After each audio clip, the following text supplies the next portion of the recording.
The cold morning air hangs over Eldwyn Hold like a held breath. Mist drifts low across the frozen river, blurring the line between land and water, between what is known and what is feared. The fortress stands awake, but uneasy, as if its stone walls remember something the people have forgotten. Alaric walks along the outer ramparts alone. Below him, guards inspect the ground where strange marks were found at dawn. The carvings have been scrubbed away, yet the feeling they left behind remains. Whatever crossed the river last night did not come to steal. It came to be seen. Inside the great hall, the council gathers once more. Lord Cedric listens as his men report in low, cautious voices. No weapons were taken. No gates were forced.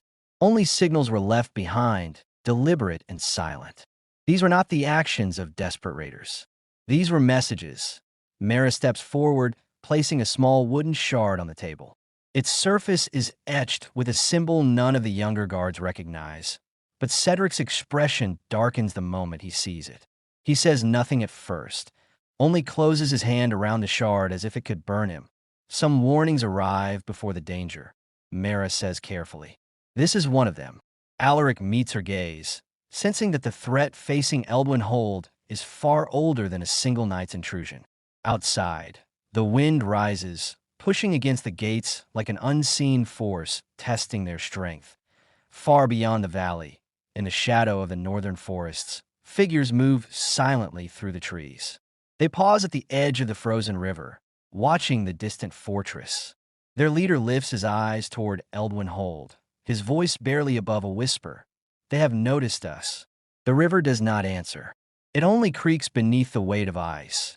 As the first move of the season settles into place, by midday, Eldwyn Hold carries the weight of quiet tension. The marketplace is open, yet voices are softer, and every stranger is watched twice. Traders from the southern roads are questioned, their carts searched not for stolen goods, but for signs, symbols, marks, anything out of place. Fear does not shout here. It listens. Alaric rides out with a small scouting party, following the river's edge where the ice thins and cracks like old bone. The land feels wrong beneath their boots, too still, as if the earth itself is holding secrets. One of the men points to broken reeds near the shore. Someone crossed here, careful and skilled. Back in Hold, Maera descends into the archive chamber beneath the great hall. Dust rises as she pulls open wooden drawers untouched for decades.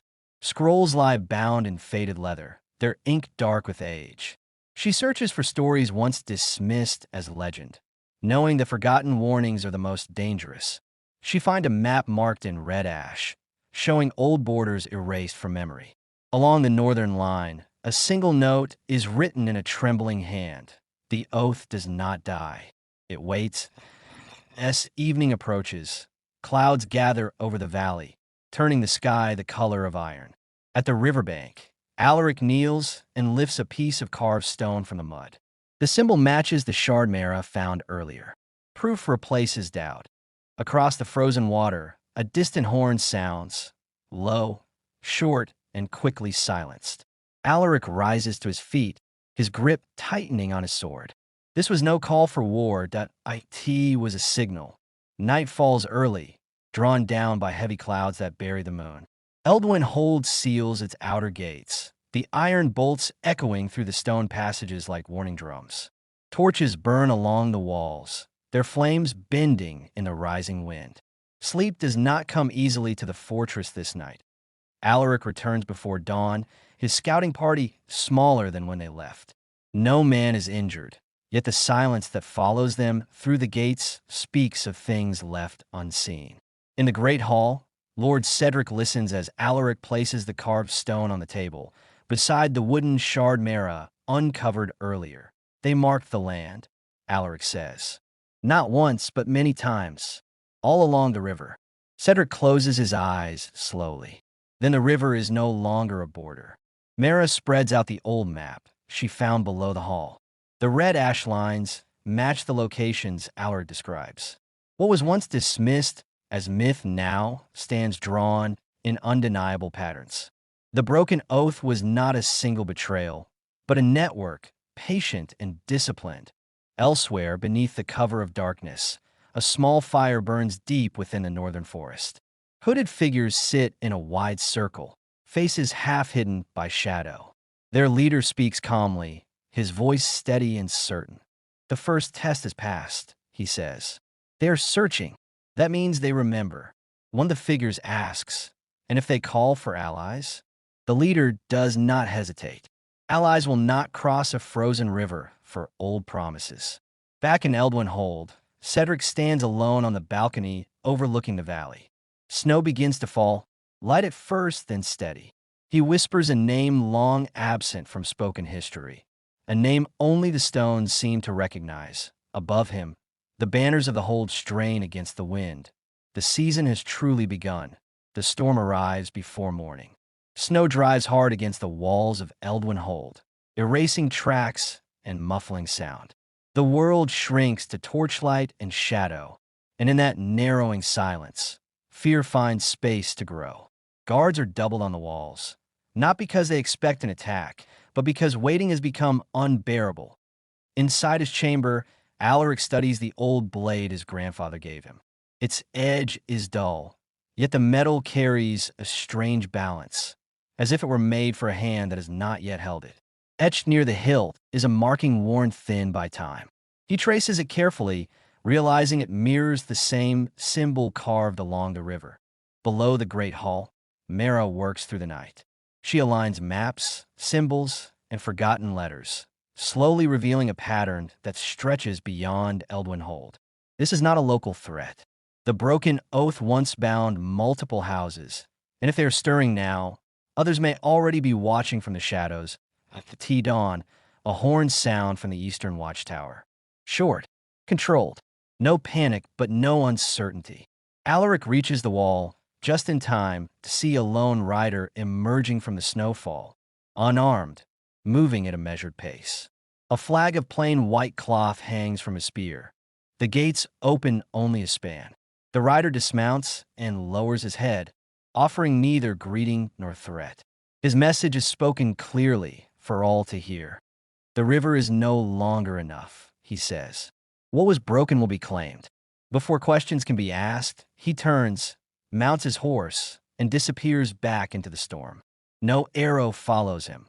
Silence returns to Eldwyn Hold, heavier than before. Those who heard the words understand the truth now. This is not a raid. It is a warning. The rider's words linger long after the snow swallows his retreat. Eldwyn Hold does not erupt into chaos, but the calm that follows is brittle, held together by discipline alone. Orders are given quietly. Messengers are prepared, not to summon armies, but to test loyalty. Lord Cedric calls for a closed council. Only a few are allowed inside. Alaric, Maera, Elric, and 2 trusted commanders. The great doors shut, sealing the truth within stone walls. Cedric speaks without ceremony. "The broken oath was ended once," he says. "At a cost this Hold has never recorded honestly." Maera looks up sharply. "You were there." Cedric does not deny it. "I survived it." He gestures for Maera to continue. She unrolls another scroll, brittle with age.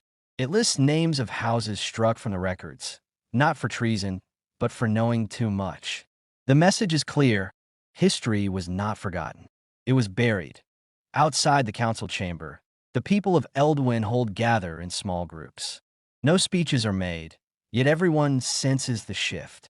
This is no longer about borders or raids. Something older has risen, something that remembers debts. Far north, the leader of the Oathbound stands before a stone altar half buried in ice. He places his hand upon it, closing his eyes. Around him, others do the same, their movements practiced, rehearsed across generations. The second marker is set, he says. They will choose now. Back in the Hold, Cedric gives his final order of the night. "No banners beyond our walls," he commands. "If this becomes war, it will not be because we invited it." As torches are extinguished one by one, a single truth settles over Eldwyn Hold. The past is no longer content to stay silent. Morning arrives under a pale, gray sky. The snow has settled into deep drifts, hiding the paths and the signs of the previous night. Eldwyn Hold seems smaller now, trapped inside its own walls, while the valley outside stretches endlessly, silent and empty. Alaric rides again, this time alone, following the faint tracks left by the lone rider. Each step of his horse crushes the snow with a hollow sound, echoing across the frozen river. The air is sharp, almost tangible, as if the wind itself carries warnings. He notices subtle marks along the banks, symbols etched in bark, broken twigs arranged in deliberate patterns. Someone is guiding them. Meanwhile, Maera and Cedric meet in the archive chamber. Candles flicker as they pore over old scrolls, connecting names, places, and events that should have been forgotten.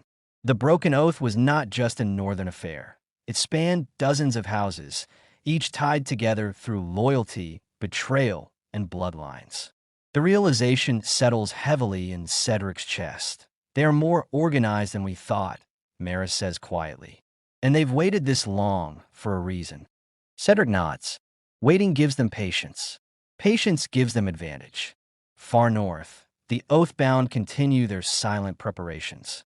Figures move through the forest with purpose, dragging supplies, carving symbols into trees, and setting markers along the frozen river. Their leader watches, eyes sharp, as if the hold itself is visible through the snow. As night falls, a howl rises from the distant forest. It is not an animal, yet it carries the weight of warning. Alaric hears it from the outer wall and tightens his grip on the hilt of his sword. The hold seems to hold its breath with him. Inside the walls, candles flicker and whispers pass through corridors. No one sleeps easily.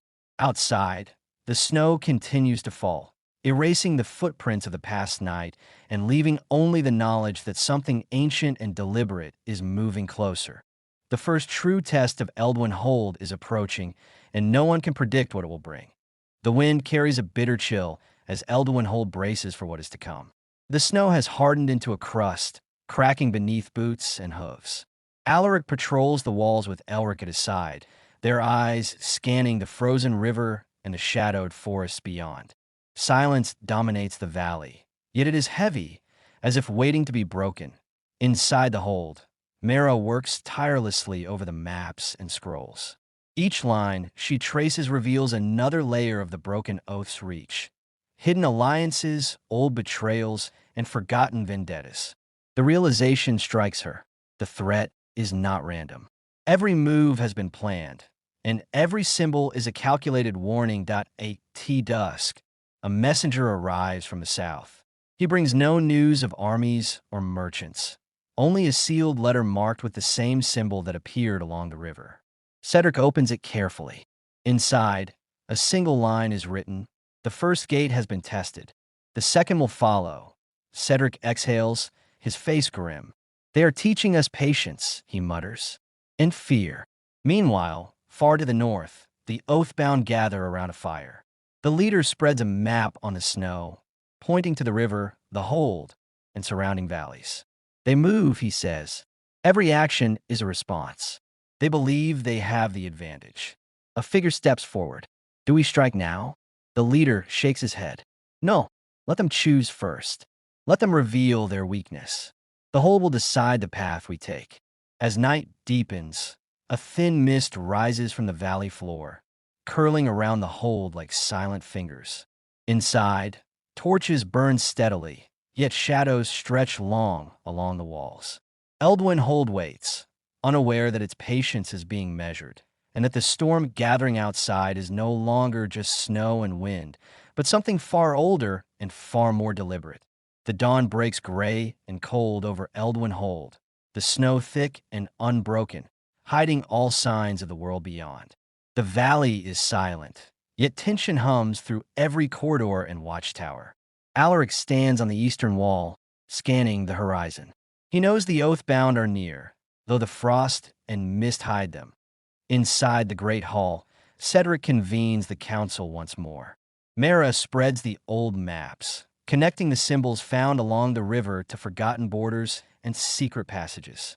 They are testing us, she says. Every mark, every message, it is designed to see how we respond. Elric frowns. If this is a test, what is the lesson? Cedric shakes his head. Not every lesson is meant to be learned easily. Outside, a lone figure moves along the frozen river, careful and deliberate, leaving subtle signs for others to follow. The leader of the oath-bound watches from the forest's edge, satisfied. They are awake, he says. They see the pieces but not yet the whole. Soon, they will understand that patience is not theirs to command. Alaric turns to the wall, feeling the weight of the hold pressing against him. The river stretches like a frozen mirror, hiding what waits beneath. Every instinct tells him that the first confrontation is near, though when it will arrive, he cannot say. Inside, Maera and Cedric share a glance. History is returning, she whispers, and it demands a reckoning. Above them, the wind rises again, carrying the promise of snow, shadow, and the approaching storm. Eldwyn Hold braces, knowing that by nightfall, nothing will feel the same again.